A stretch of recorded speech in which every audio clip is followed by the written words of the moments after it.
Akashvani Devikulam spice FM.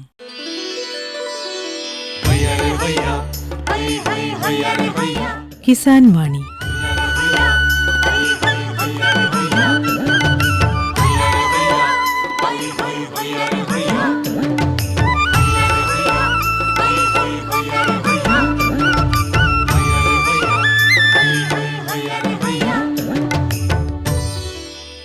എല്ലാ ശ്രോതാക്കൾക്കും കിസാൻ വാണിയിലേക്ക് സ്വാഗതം.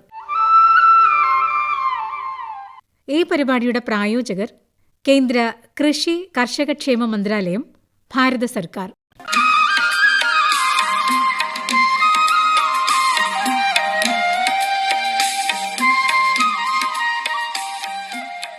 പ്രിയ ശ്രോതാക്കളെ, ഇന്നത്തെ കിസാൻ വാണിയിലേക്ക് സ്വാഗതം.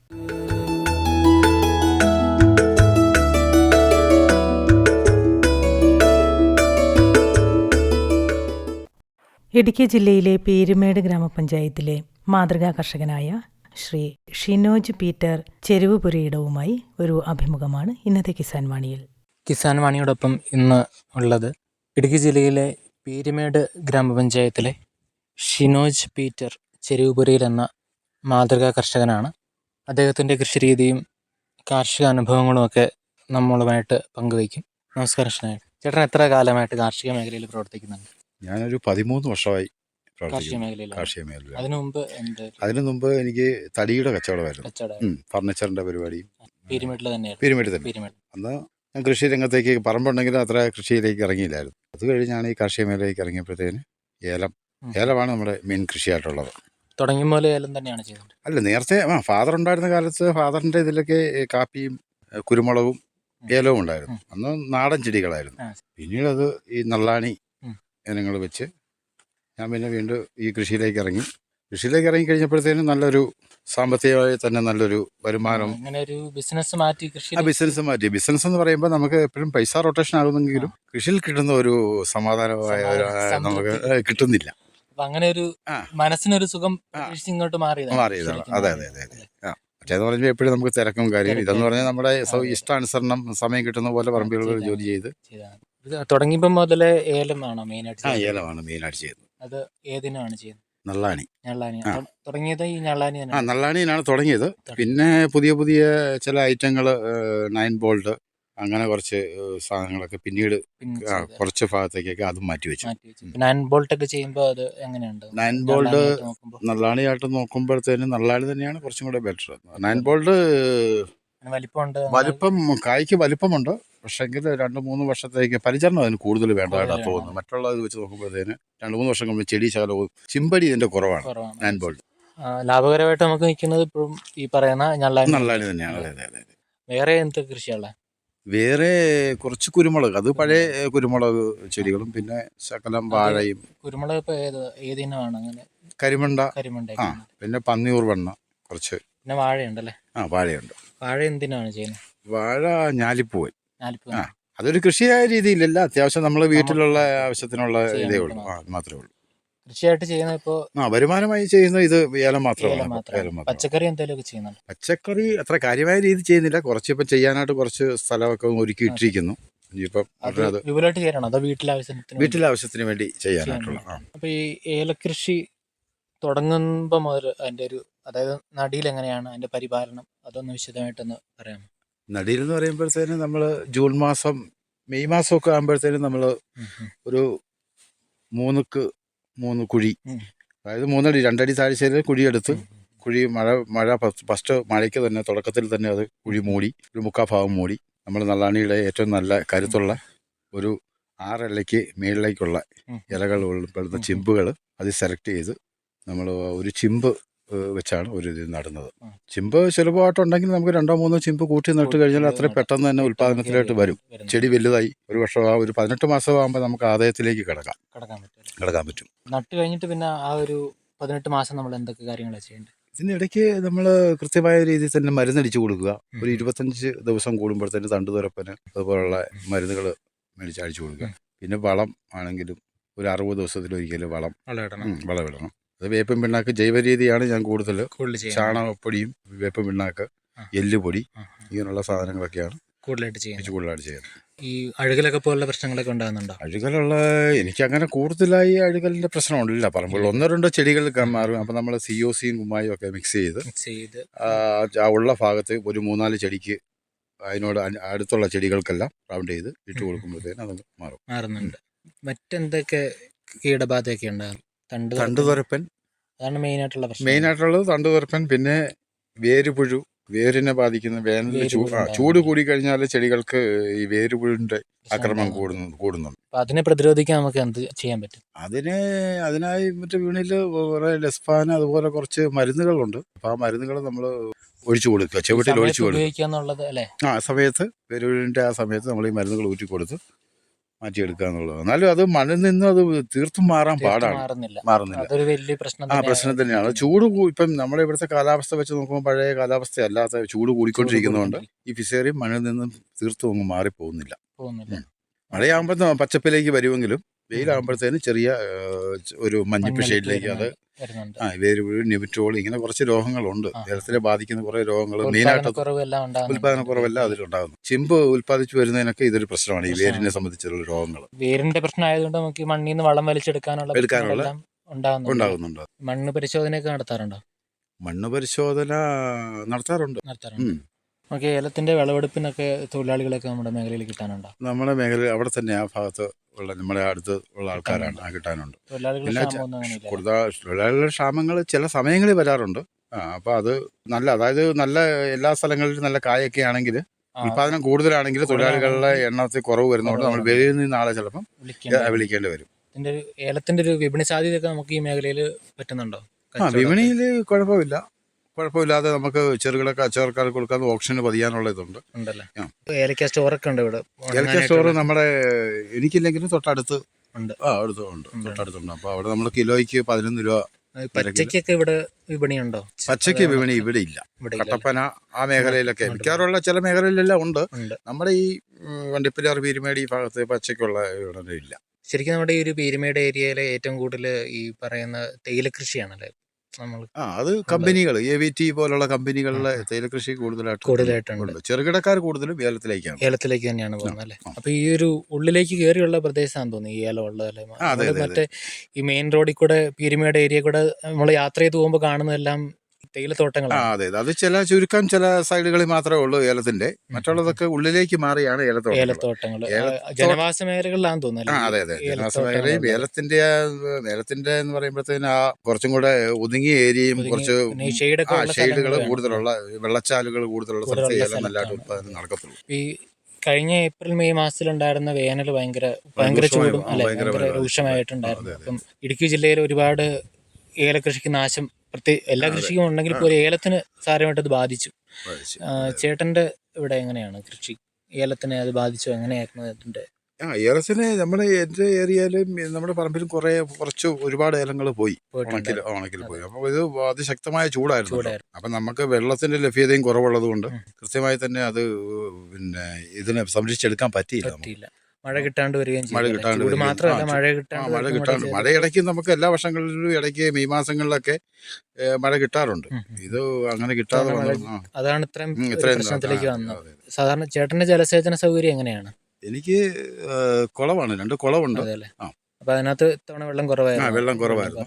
നമുക്ക് ഈ ഷെയ്ഡ് മാത്രം ഉണ്ടെങ്കിലും അപ്പൊ നമുക്ക് ഈ ഏലത്തിനെ പിടിച്ചു നിർത്താൻ പറ്റത്തില്ല. നല്ല ചൂടാണെങ്കിൽ വെള്ളത്തിന്റെ ഇതുണ്ടെങ്കിൽ മാത്രമേ നമുക്ക് ജലാംശം മണ്ണിലുണ്ടെങ്കിൽ മാത്രമേ വേര് കറക്റ്റായിട്ട് പോകത്തുള്ളൂ. അല്ലെങ്കിൽ ചൂടിന്റെ ആഘാതത്തിൽ ഈ സംഭവം നശിച്ചു പോകും. അപ്പൊ നമുക്ക് ഈ ഷെയ്ഡിന്റെ കാര്യം പറയുമ്പോൾ ഏലത്തിന് ഷെയ്ഡ് വേണമെന്ന് എല്ലാവരും പറയുന്നതോടൊപ്പം തന്നെ ഷെയ്ഡ് കൂടിക്കഴിഞ്ഞാലും പ്രശ്നമാണ് അല്ലേ? കൂടിക്കഴിഞ്ഞാൽ ചെടി ചിമ്പടിക്കത്തില്ല, പുതിയ ഉൽപാദനത്തിൽ വരാനുള്ള ഒരു ഇതില്ല. അതെ, അപ്പം ഇതെപ്പോഴും ക്രമീകരിച്ച് നിർത്തുക എന്നുള്ളത് ഒരു വെട്ടം, ഈ സൂര്യപ്രകാശം ഇതിന്റെ ഇടയ്ക്കൂടെ കയറിയാൽ മാത്രമേ ഇതിന് ചിമ്പുകൾ ഉണ്ടാകാനുള്ള ഷെയ്ഡ് കൂടാനും പാടില്ല, എങ്കിൽ കുറഞ്ഞു പോകാനും പാടില്ല. ഒരു മീഡിയം ലെവലിലെ ഷെയ്ഡ് എപ്പോഴും ഉണ്ടായിരിക്കുക എന്നുള്ളത് ഇമ്പോർട്ടന്റ് ആണ്. ഈ കൃഷിഭവനിൽ നിന്നൊക്കെ ഓരോ സമയത്തും ചെയ്യേണ്ട കൃഷിയെ കുറിച്ചൊക്കെ നിർദ്ദേശങ്ങളൊക്കെ കിട്ടാറുണ്ടോ? ഇടയ്ക്ക് കൃഷിഭവനിൽ ക്ലാസ്സിനൊക്കെ വിളിക്കുന്നുണ്ട്. അപ്പൊ അതൊക്കെ നമുക്ക് അവരുടെ സപ്പോർട്ട് ഉള്ളതുകൊണ്ട് നമുക്ക് ഇന്ന സമയത്ത് ഇന്നത് ചെയ്യണം നമുക്ക് മനസ്സിലാവും. ഏലത്തെ കുറിച്ച് കൂടുതലായില്ല, പച്ചക്കറിക്കാണ് കൂടുതലും പ്രോത്സാഹനം അവർ കൊടുക്കുന്നത്. അപ്പൊ ഏലത്തെ കുറിച്ചുള്ള നിർദ്ദേശങ്ങൾക്കൊക്കെ അത് സ്പൈസസ് ബോണ്ടിന്റെ ക്ലാസ്സുകളുണ്ട്. ക്ലാസ് ഉണ്ട്. ഓക്കെ, അത് നമുക്ക് ഗുണകരമായിട്ട് ഗുണകരമായിട്ട് കിട്ടുന്നുണ്ട്. കിട്ടുന്നു. വിള ഇൻഷുറൻസ് പദ്ധതിയൊക്കെ നമുക്ക് ചെയ്യാറുണ്ട്. അത് ഞാൻ ചെയ്തിട്ടില്ല ഈ വർഷം. അത് കഴിഞ്ഞ വർഷം ചെയ്തിരുന്നെങ്കിൽ നമുക്ക് കുറച്ച് പൈസ കിട്ടേണ്ടതായിരുന്നു. ഈ നഷ്ടം വന്ന സമയത്ത് കിട്ടേണ്ടതായിരുന്നു, പക്ഷെ നമ്മൾ ചെയ്തില്ല. ഈ പ്രധാനമന്ത്രിയുടെ കിസാൻ സമ്മാൻ നിധി അങ്ങനെയുള്ളത് അത് മേടിക്കുന്നുണ്ട്. കിട്ടുന്നുണ്ട്. കിട്ടുന്നു. हर जोखिम से निकल कर फसल आए, सुरक्षित हो जाए। फसल बीमा से हर किसान अब आत्मनिर्भर हो जाए। संकट के समय प्रधानमंत्री फसल बीमा योजना किसानों के लिए वरदान है। अब सूखा पड़े या बाढ़ आ जाए कोई डर नहीं, अब ओले पड़े या कीट पतंगे फसल खा जाए कोई फिक्र नहीं, क्योंकि हमने लिया है प्रधानमंत्री फसल बीमा। बुआई से फसल कटाई तक हर जोखिम का दावा, न्यूनतम प्रीमियम पर अधिकतम भुगतान का वादा। योजना से हर साल जुड़ रहे हैं 5 करोड़ से ज्यादा किसान। अब आपकी है बारी। नजदीकी कृषि कार्यालय, सहकारी समिति, बैंक शाखा, अधिकृत बीमा कंपनी या जन सेवा केंद्र में स्वेच्छा से करा सकते हैं पंजीकरण। फसल बीमा पोर्टल या फसल बीमा ऐप द्वारा भी कराया जा सकता है पंजीकरण। प्रधानमंत्री फसल बीमा योजना, आपकी फसलों का संपूर्ण सुरक्षा कवच। कृषि एवं किसान कल्याण मंत्रालय, भारत सरकार। ഒരു വർഷം നമുക്കൊരു ഏലച്ചെടിയിൽ നിന്ന് എത്ര തവണ നമുക്ക് വിളവെടുപ്പ് പറ്റും? അത് മഴയുടെ അടിസ്ഥാനത്തിലിരിക്കും. മഴ നമുക്ക് കൂടുതൽ കിട്ടും തോറും മഴയെ ലാസ്റ്റ് ഭാഗത്തേക്ക് മഴ കൂടുതൽ കിട്ടുമ്പോഴത്തേന് ഇതിൽ പിഞ്ചുണ്ടായി, പിഞ്ച് പിടിക്കാനുള്ള പൂ പിടിച്ച് പിഞ്ചായി, അങ്ങനെ ഒരു 7 റൗണ്ട് 8 റൗണ്ട് വരെയൊക്കെ എടുക്കുന്നുണ്ട്. ആവറേജ് കിട്ടുന്നുണ്ട്. പക്ഷേ കഴിഞ്ഞ പ്രാവശ്യമൊക്കെ ആ 8 റൗണ്ട് എടുത്താണ് നമ്മൾ ആ വേനലിലേക്ക് വന്നത്. ഈ പ്രാവശ്യം അതൊന്നും വരത്തില്ല. ഒരു 4 റൗണ്ട് കൊണ്ട് തീരുന്ന പോലെയാണ് ഇപ്പോഴത്തെ. ഇതുവരെ ഉൽപാദനത്തിലോട്ട് ശരിക്കും ചർച്ച പിടിക്കുന്നില്ല. പൂക്കൾ ഉണ്ടാകുന്നതിനുള്ളത് മഴ ഇപ്പം ഇപ്പോഴും കിട്ടുന്നില്ല. ഇപ്പോഴും ഈ ചൂടുള്ള കാലാവസ്ഥ കാരണം കൊണ്ട് ശരിക്കും ആ പിഞ്ച് ആകുന്നില്ല.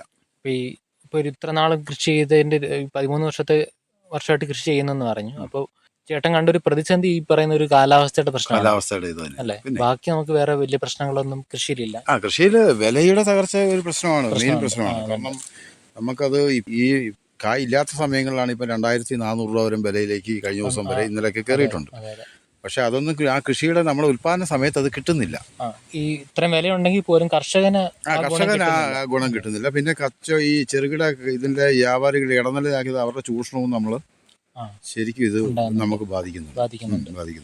നമ്മൾ ഉൽപ്പാദിപ്പിക്കുന്ന സാധനത്തിന് നമ്മുടെ കയ്യിൽ നിന്ന് പൈസ ഇട്ട് അതിന്റെ വിളവായി കഴിയുമ്പോൾ നമുക്ക് അതിന്റെ കയ്യിൽ നിന്ന് മുടക്കിയതിനനുസരിച്ച് നമുക്ക് തിരിച്ചിങ്ങോട്ട് വരുന്നില്ല. അങ്ങനെ ഒരു പ്രശ്നമുണ്ട്. വിലയുണ്ടെങ്കിൽ നമുക്ക് കുഴപ്പമില്ല, നമുക്ക് അത്യാവശ്യം ലാഭകരമായി തന്നെ കൃഷി കൊണ്ടുപോകും. 2400 രൂപ വിലയുള്ള സമയത്ത് നമുക്ക് ഉൽപ്പന്നം ഉണ്ടെങ്കിൽ നമുക്ക് ലാഭമായിരുന്നു. നമുക്ക് ഉൽപ്പന്നം ഇല്ലാത്ത സമയത്താണ് ഈ വില വന്നത്. അതുകൊണ്ട് നമുക്ക് കർഷകന് അതിന്റെ ഗുണം കിട്ടുന്നില്ല. ഇപ്പൊ ഈ സമയത്ത് നമുക്ക് ഉൽപ്പന്നം ഉണ്ട്, ഈ വില ഒന്ന് കിട്ടിയെങ്കിൽ അടുത്ത വർഷത്തേക്ക് ഇച്ചിരി വില കുറഞ്ഞെങ്കിലും നമുക്ക് ഇത് ചെയ്ത് പോകാൻ പറ്റും. പക്ഷെ നമുക്ക് എപ്പോഴും ഉൽപാദനം ഉള്ള സമയങ്ങളിൽ വില തീരെ തകർച്ചയിലേക്ക് വരും.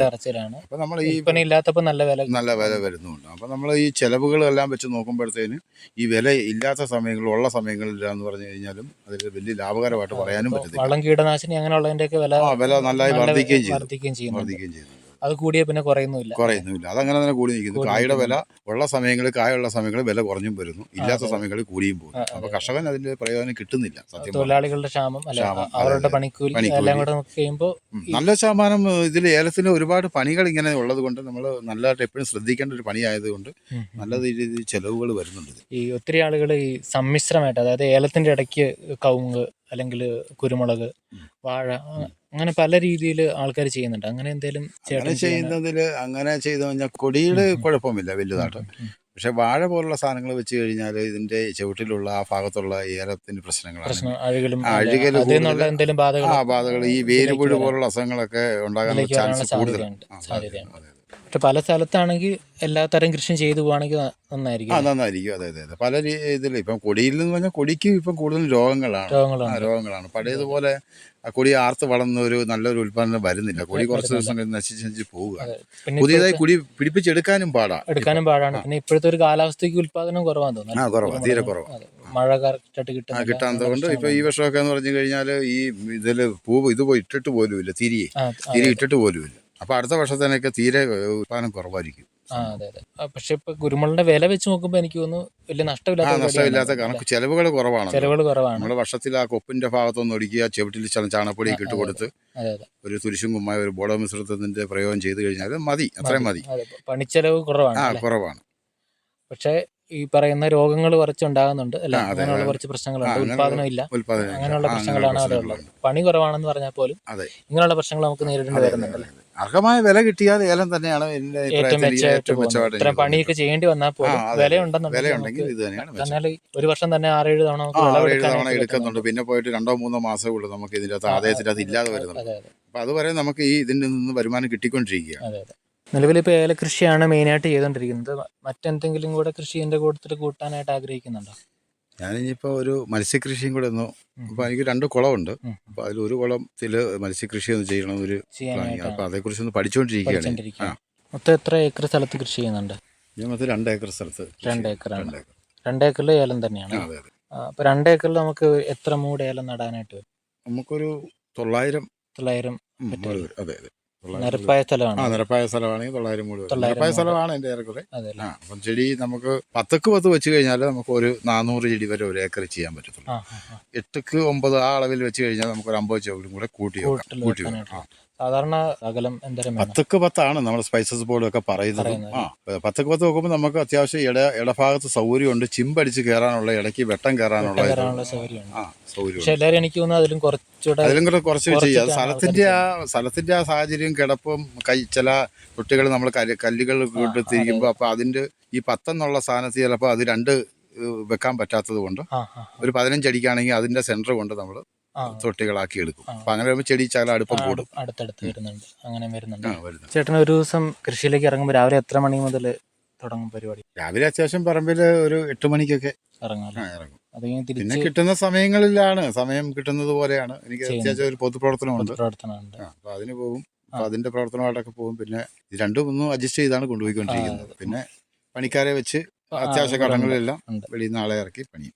പൊതുപ്രവർത്തന രംഗത്ത് പ്രവർത്തിക്കാനും നമ്മുടെ സ്വന്തം കൃഷി ആയതുകൊണ്ട് നമുക്ക് ഇത് രണ്ടും കൂടെ കൊണ്ടുപോകാൻ പറ്റുന്നുണ്ട്. പക്ഷെ പഴയ ബിസിനസ് ആണെങ്കിൽ ഇത് രണ്ടും പൊളിയും. രണ്ടും ഇപ്പൊ നടക്കുന്നതാണ്. വീട്ടിലാരൊക്കെയുണ്ട്? വീട്ടില് ഭാര്യ, 2 കുട്ടികൾ. കുട്ടികൾ എന്ത് ചെയ്യുന്നു? മൂത്തയാള് ഇപ്പം +1 ഇളയാള് 9ാം ക്ലാസ്സിലേക്ക്. വൈഫും കൃഷിയിലെ സഹായി? കൃഷിയിൽ ഞങ്ങൾ 2 പേരുമാണ് കൂടുതൽ. വൈഫ് നല്ല രീതിയിൽ എനിക്ക് സഹായമാണ്. മക്കളും വീട്ടിലുള്ളപ്പോൾ അവരും കൂടാറുണ്ട്? മക്കളും കൂടാറുണ്ട്. അത്യാവശ്യം മരുന്നടിക്കുന്ന സമയങ്ങളിൽ ഓസ് വലിച്ചിടാറുണ്ട്, സഹായത്തിനൊക്കെ ചെയ്യാറുണ്ട്. അപ്പൊ കുടുംബപരമായിട്ട് എല്ലാരും കൃഷിയിലേക്ക് അതെ അതെ. അപ്പൊ ഇത്ര നാളത്തെ ഒരു കാർഷിക ജീവിതത്തില് സംതൃപ്തിയുണ്ട്, സന്തോഷകരമായിട്ട് ഈ കൃഷി കൊണ്ട് മുന്നോട്ട് പോകാനായിട്ട് പറ്റുന്നുണ്ട്? തീർച്ചയായിട്ടും പറ്റുന്നുണ്ട്. ചേട്ടനൊരു പൊതുപ്രവർത്തനം കൂടെ ആണെന്ന് പറഞ്ഞു. അപ്പൊ നമുക്കറിയാം ഇപ്പൊ ഈ യുവാക്കളൊന്നും ഈ പറയുന്ന കൃഷിയിലേക്കൊന്നും വരുന്നില്ല. എല്ലാവരും പുറത്തു പോകുന്നു, പഠിച്ച് അങ്ങനെ ഒരു ഇതിലേക്കാണ് പോകുന്നത്. കൃഷിയിലേക്ക് ആർക്കും താല്പര്യമില്ല. അപ്പൊ അങ്ങനെയുള്ളവരോട് ചേട്ടന് ഒരു നിർദ്ദേശമായിട്ട് പറയാനുള്ളത് എന്താണ്? അവര് കിട്ടുന്ന സമയങ്ങളിൽ കൃഷിയിലേക്ക് അവരുടെ അത്യാവശ്യം വിദ്യാഭ്യാസം കാര്യങ്ങളിലൊക്കെ മെയിനാക്കി നടക്കണമെങ്കിലും സമയങ്ങൾ കണ്ടെത്തി അവരും കൃഷിയിലേക്ക് വരണമെന്നാണ്. മനസ്സിന് സുഖം കിട്ടുന്ന, സംതൃപ്തിയും കിട്ടുന്ന ഒരു ജോലി തന്നെയാണ്.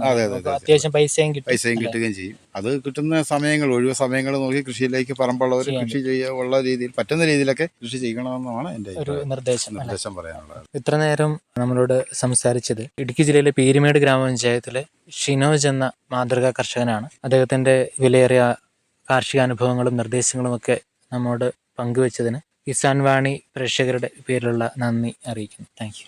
ഇടുക്കി ജില്ലയിലെ പീരുമേട് ഗ്രാമപഞ്ചായത്തിലെ മാതൃകാ കർഷകനായ ശ്രീ ഷിനോജ് പീറ്റർ ചെരുവുപുരയിടവുമായി ഇതുവരെ സംസാരിച്ചത് അർജുൻ ദാസ്.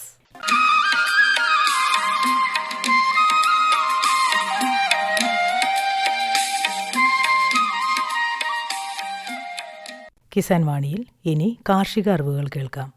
പ്ലാവിൻ്റെ ശത്രുകീടങ്ങൾ.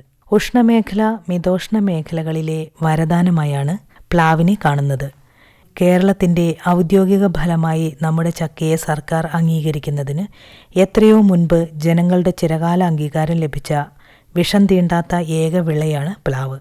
ഒറ്റവിളയായും ബഹുവിളയായും പ്ലാവിനെ വാണിജ്യാടിസ്ഥാനത്തിൽ കൃഷി ചെയ്യുന്നു. തമിഴ്നാട്ടിലെ പൺറൂട്ടി എന്ന പ്രകൃതി രമണീയമായ പ്രദേശത്ത് ശാസ്ത്രീയ പ്ലാവ് കൃഷി നമുക്ക് കാണാൻ സാധിക്കും. എന്നാൽ ഇടുക്കി, വയനാട് ജില്ലകളിൽ പ്ലാവിനെ കുരുമുളക് വള്ളികൾ പടർത്തി വിടാനുള്ള സ്റ്റാൻഡേർഡായി അടുപ്പിച്ച് നട്ടിരിക്കുന്നത് കൗതുകകരമാണ്. കേരളത്തിൽ സുമാർ 1/2 കോടിയിൽ പരം പ്ലാവുകൾ വിവിധ പ്രായത്തിൽ ഉണ്ടെന്നുള്ളത് തന്നെ ഇവയുടെ പ്രാധാന്യം വിളിച്ചോതുന്നു. അല്ലറ ചില്ലറ കീടാക്രമണവും കുമിൾ രോഗങ്ങളുമാണ് വല്ലപ്പോഴും പ്ലാവിനെ ബാധിക്കുന്നതായി ശ്രദ്ധയിൽപ്പെട്ടിരിക്കുന്നത്. എന്നാൽ ICAR ദേശീയ ഫലവർഗ ഗവേഷണ പദ്ധതി മുഖേന നടത്തിയ സർവേകളിൽ നിന്നും ഇനി പറയുന്ന തടിതുരപ്പൻ വണ്ടുകൾ പ്ലാവിനെ ബാധിക്കുന്നതായി ശ്രദ്ധയിൽപ്പെട്ടിരിക്കുന്നത്. നീണ്ട കൊമ്പുപോലുള്ള സ്പർശിനികളും ശരീരത്തിലെ വിവിധ വർണ്ണങ്ങളുമുള്ള ഈ കീടങ്ങൾ വണ്ടുകളുടെ സെറാബിസിഡേ കുടുംബത്തിൽപ്പെടുന്നു. അനുകൂല സാഹചര്യങ്ങളിൽ 5 മുതൽ 32% വരെ നാശം ഇലകളിലും തണ്ടുകളിലും ഉണ്ടാകുമെന്നതിനാൽ സമയബന്ധിതമായി തോട്ടങ്ങൾ നിരീക്ഷിച്ച് ആവശ്യഘട്ടങ്ങളിൽ ഇത് നിയന്ത്രണ മാർഗങ്ങൾ സ്വീകരിച്ചില്ലെങ്കിൽ പ്ലാവ് നഷ്ടപ്പെട്ടു പോകും. പ്ലാവിൻ്റെ വിവിധ ഭാഗങ്ങൾ, ഇളം തണ്ടുകൾ, തടികൾ, ഇലകൾ ഒരേ സമയത്ത് ആക്രമിക്കുമെന്ന് പ്രത്യേകത ഉള്ളതിനാൽ ഈ വണ്ടുകളെ പെസ്റ്റ് കോംപ്ലക്സ് ആയാണ് കാണുന്നത്. വലിയ തടിതുരപ്പൻ പുഴു. വണ്ടിൻ്റെ പുഴുക്കൾ തടിയുടെ മാർദ്ദവ ഭാഗങ്ങൾ തുളച്ച് തടിയുടെ കുറുകെ 10 സെൻറ്റിമീറ്റർ ഏറെ ഉള്ളിലേക്ക് കടന്ന് തടി തിന്ന് ജീവിക്കുന്നു. ഈ പുഴുക്കൾ താരതമ്യേന വലുതും പരന്നതും മാംസം ഉള്ളതുമായ ശരീരപ്രകൃതിയോട് കൂടിയതുമാണ്. ഇവയുടെ മുതിർന്ന വണ്ടുകൾക്ക് ചാരനിറത്തിലുള്ള ശരീരവും നീണ്ട കൊമ്പുകളുമുണ്ട്. ഈ വണ്ടുകളുടെ ശിരസിലും കഴുത്തിലും കൂർത്ത മുള്ളുകൾ പോലുള്ള ശരീരഭാഗങ്ങളുണ്ട്. കഴുത്തിൽ പയറിൻ്റെ ആകൃതിയിലുള്ള ചുവന്നു പൊട്ടുകളും കാണാം. പ്ലാവിനെ കൂടാതെ മാവ്, കശുമാവ് എന്നീ ഫലവർഗ വിളകളെയും ഇവ ആക്രമിക്കാറുണ്ട്. ആക്രമണം രൂക്ഷമായാൽ പ്ലാവ് നശിച്ചു പോവാറുണ്ട്. ഇലതീനി വണ്ടുകൾ. ഈ വണ്ടുകൾ കൂട്ടമായാണ് ഇലകളെ നശിപ്പിക്കുന്നത്. ഇണചേർന്ന പെൺവണ്ട് തടിയിൽ മുട്ടകൾ നിക്ഷേപിക്കുകയും വിരിഞ്ഞിറങ്ങുന്ന പുഴുക്കൾ തടി തുളച്ചു കയറി ഉൾഭാഗം കാർന്നു തിന്ന് നശിപ്പിക്കുന്നു. തടിക്കുള്ളിൽ തന്നെ സമാധി ദശ കഴിഞ്ഞുറങ്ങുന്ന മുതിർന്ന വണ്ടുകൾക്ക് ചാര ഓറഞ്ച് കലർന്ന തവിട്ട് നിറമാണുള്ളത്. ഇവയുടെ മുൻചിറകുകളിൽ ഓറഞ്ച് ചുവപ്പ് കലർന്ന 4 പൊട്ടുകളുണ്ട് എന്നതാണ് പ്രത്യേകത. ഇവയുടെ ആക്രമണം രൂക്ഷമാകുമ്പോൾ ഇലകളിൽ വലിയ ദ്വാരങ്ങൾ ഉണ്ടാകുകയും മുതിർന്ന വണ്ടുകൾ ഇലകൾ കൂട്ടത്തോടെ തിന്ന് നശിപ്പിക്കുന്നതിനാൽ വളർച്ച മുരടിക്കുന്നു. തണ്ടുതുരപ്പൻ വണ്ടുകൾ. പുതുനാമ്പുകളിലും ചെറിയ തണ്ടുകളിലും മുട്ട നിക്ഷേപിച്ച ശേഷം വിരിഞ്ഞിറങ്ങുന്ന പുഴുക്കൾ തണ്ടുകൾ തുരന്ന് ഉൾഭാഗം നശിപ്പിക്കുമെന്നതിനാൽ കമ്പുണക്കം ഉണ്ടാകുന്നതാണ് പ്രധാന ആക്രമണ ലക്ഷണം. മുതിർന്ന വണ്ടുകളുടെ ശരീരത്തിൻ്റെ മുൻഭാഗം ഓറഞ്ച് നിറവും പിൻഭാഗം കറുപ്പ് നിറവുമാണ്. സീബ്ര വണ്ടുകൾ. കൗതുകകരമായ ഈ വണ്ടുകൾക്ക് വെളുത്ത നിറത്തിൽ കറുത്ത വരകളോ അഥവാ ചാരനിറത്തിൽ കറുത്ത വരകളോ ഉള്ളവയാണ്. ഇവയുടെ ഇളം ദശയിലെ പുഴുക്കൾ പ്ലാവിൻ്റെ ശാഖകൾ തുരന്ന് നശിപ്പിക്കുന്നതിൻ്റെ ഫലമായി അവ ഉണങ്ങിപ്പോകുകയും വൻ നാശമുണ്ടാവുകയും ചെയ്യുന്നു. മുതിർന്ന വണ്ടുകൾ ഇലകളെ നശിപ്പിക്കുകയും ചെയ്യുന്നു.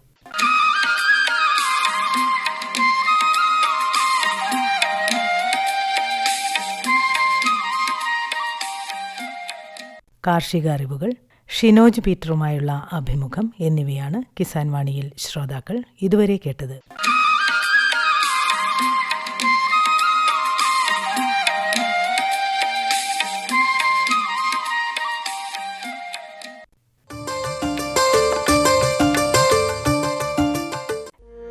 सूखा हो या बेमौसम की बरखा हो, कीड़ा लगे खेत में या दुविधा हो, बहुत ही कम प्रीमियम पे पूरी हो भरपाई, फसल बीमित रहे कटाई के बाद भी भाई। हाँ, ऋणी या अऋणी अब हर किसान लाभ उठाए, एक मौसम एक दर है, सब किसान बीमा कराए, प्रधानमंत्री फसल बीमा योजना से हर किसान मुस्काए। कृषि और किसान कल्याण मंत्रालय द्वारा किसान हित में जारी.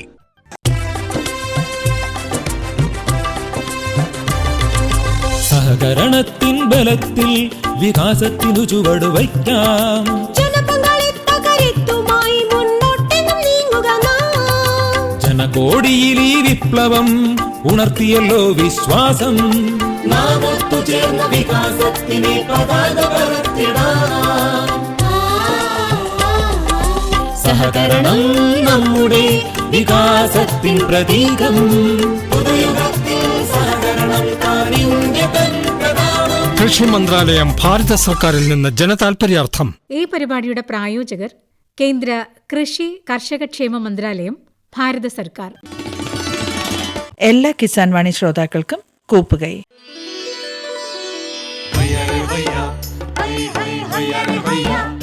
കിസാൻ വാണി സമാപിക്കുന്നു.